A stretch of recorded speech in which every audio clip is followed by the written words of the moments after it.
The Miser and His Gold.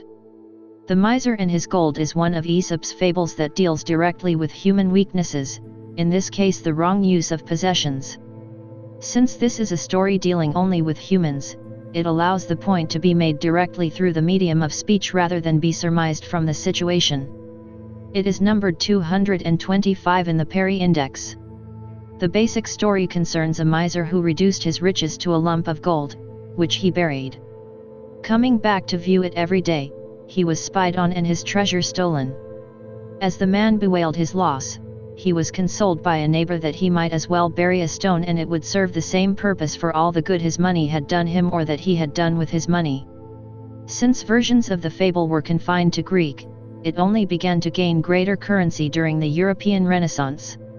Gabriel Faerno made it the subject of a Latin poem in his Centum Fabulae. In England it was included in collections of Aesop's fables by Roger L'Estrange as A Miser Burying His Gold and by Samuel Croxall as The Covetous Man. Appreciating the cut and thrust of the argument, the composer Jerzy Sapivsky included the fable as the fourth his Aesop suite, set for brass quintet and narrator, as an example of how musical elements lurk in gifted oratorical arguments. The story was made the occasion for commenting on the proper use of riches by authors in both the East and the West.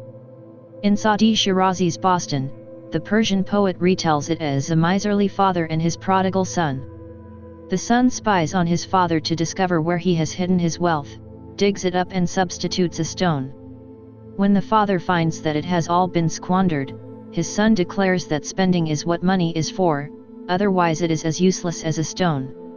In La Fontaine's Fables, where the fable appears as El avare qui a perdu son trésor, the story is made the occasion for a meditation on the nature of ownership. It begins with the statement possessions have no value till we use them and uses the story as an illustration of someone who is owned by the gold rather than being its owner. In Germany, Gotthold Ephraim Lessing gave the ending an additional twist in his retelling.